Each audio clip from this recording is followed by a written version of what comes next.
I'm Kevin Mitchell from the StarPhoenix, sports editor. And I'm Andrea Hill, also with the StarPhoenix. And it's day 2 here in Humboldt. It's a little bit of a different day here than it was yesterday. Yesterday there was a lot of shock and people trying to process what was happening. And today some of that processing has started. The shock has worn down a little bit, but the grief is still there. It's still a very sad place to be, but you can also see a lot of hope with people encouraging each other and hugging each other and being there for each other. And that's kind of what this place where we are right now, the arena, is designed to do this weekend, is for the community to be together. They've had a press conference where they've outlined some of the facts behind what's happening. And yeah, it's just been a day where there's a little bit of clarity, but there's, I know, still a lot of questions still to be answered. The press conference is open up not just to members of the media, but also many members of the community who packed in to try and figure out more about what has happened with this tragedy. One of the things that we did learn this afternoon was that the driver and lone occupant of the tractor trailer unit involved in this accident is uninjured. He was temporarily taken into police custody, but released with some information about where he can access supports for mental health.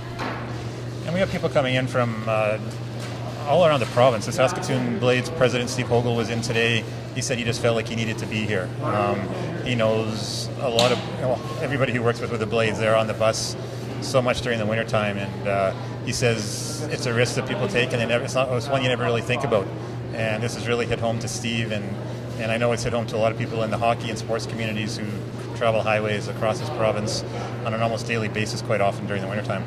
And so we were supposed to have had a playoff game here at the Humboldt Arena on Sunday evening. In lieu of that game, there's going to be a vigil here, and there are a number of people from across the province and from further afar who have expressed interest in coming to show support for this community. I was just talking to the president of the L'Orange Ice Wolves, who has a couple of former players who are on this team who are still in hospital struggling with injuries, and he is the person who also owns the bus and drives around the players for the L'Orange Ice Wolves, and he just thinks, you know what, that could have been me. He is going to be bringing some people from that team here tomorrow night to show support for the community.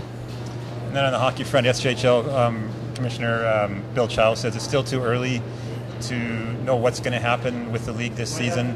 Do they call off the rest of the playoffs? Do they soldier on? He said that's going to be something that will be determined by the league and the teams. And at this point, I think anything's open, but I think he wants to hear everybody out. He says probably there will be people who will be upset no matter what decision he makes. And I think at this point it's hard to think about hockey when there's so many other things to think about.